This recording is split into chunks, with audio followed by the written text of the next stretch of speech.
Cinema ರಂಗದ rock star ಎಂದೇ ಖ್ಯಾತಿಯನ್ನ ಪಡೆದ ರೂಪೇಶ್ ಶೆಟ್ಟಿಯವರಿಗೆ ತೆಲುಗು ಚಲನಚಿತ್ರದಲ್ಲಿ ಅಭಿನಯಿಸುವ ಅವಕಾಶ ಒದಗಿ ಬಂದಿದೆ. ತುಳುವಿನಲ್ಲಿ ಸಿನಿಮಾವನ್ನ ನಿರ್ದೇಶಿಸುವ ಮೂಲಕ ತುಳು ಸಿನಿಮಾ ರಂಗದಲ್ಲಿ ಪ್ರಸಿದ್ಧಿಯನ್ನ ಪಡೆದಿದ್ರು.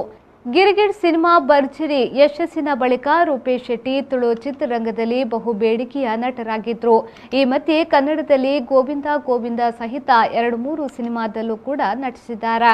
ಇದೀಗ ರೂಪೇಶ್ ಶೆಟ್ಟಿ ಸರ್ಕಸ್ ಸಿನಿಮಾ ನಿರ್ಮಾಣದಲ್ಲಿ ಕಾರ್ಯನಿರತರಾಗಿದ್ದಾರೆ. ಈಗಾಗಲೇ ಚಿತ್ರದ ಚಿತ್ರೀಕರಣ ಪೂರೈಸಿ ಮುಂದಿನ ಹಂತದ ಕೆಲಸ ಕಾರ್ಯಕ್ಕೆ ಮುಂದಡಿ ಇಟ್ಟಿದ್ದಾರೆ. ಇದರ ಜೊತೆಯಲ್ಲಿಯೇ ತೆಲುಗು ಚಲನಚಿತ್ರದಲ್ಲಿ ಅಭಿನಯಿಸುವ ಅವಕಾಶ ಕೂಡ ಲಭಿಸಿದೆ. ಚೇತನ್ ರಾಜ್ ಅವರ ಫಿಲಮ್ಸ್ ಆಂಟನಿ ಎಂ ನಿರ್ದೇಶನದ ಚಿತ್ರದಲ್ಲಿ ನಟಿಸುತ್ತಿರುವುದು ಕರಾವಳಿಗೆ ಹೆಮ್ಮೆಯ ವಿಚಾರವಾಗಿದೆ. ಬ್ಯೂರೋ ರಿಪೋರ್ಟ್, ವಿ4 ನ್ಯೂಸ್, ಮಂಗಳೂರು.